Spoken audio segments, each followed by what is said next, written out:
Welcome to My Utmost for His Highest for October 16th. The key to the Master's orders, Matthew 9, verse 38. Let's look that up. Matthew's in the New Testament, written by the disciple Matthew, and we are going to look at, starting at verse 35, the chapter title is The Workers Are Few.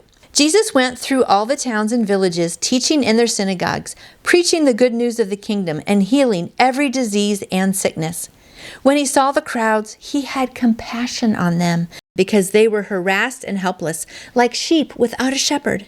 Then he said to the disciples, "The harvest is plentiful, but the workers are few. Ask the Lord of the harvest, therefore, to send out workers into his harvest field."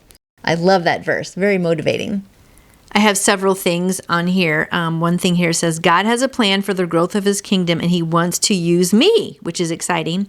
And also, don't wait for a special job, just work. Those are really both great words of advice.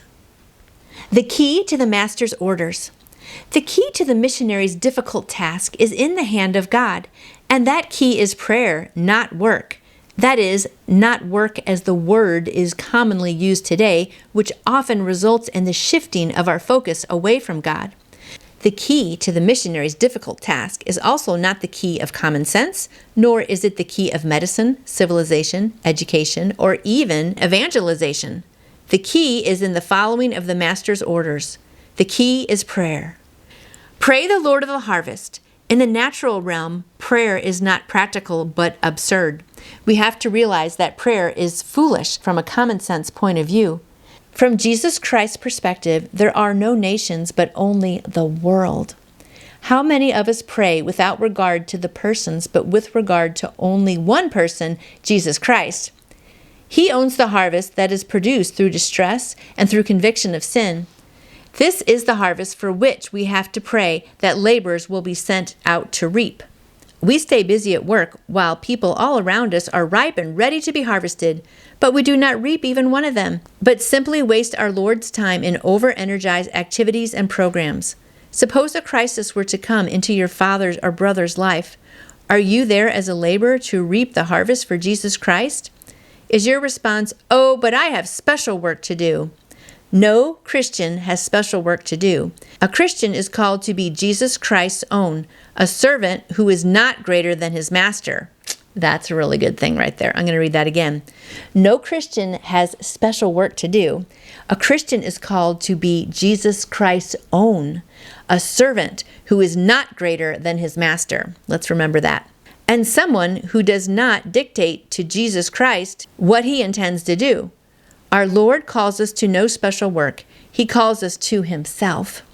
Pray the Lord of the harvest, and he will engineer your circumstances to send you out as a laborer. And Mandy's going out to tell the world right now.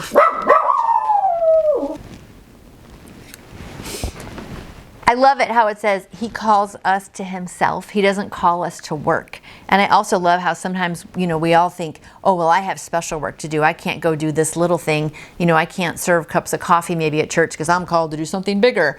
But none of us are called to do anything bigger. We're all called to the same work.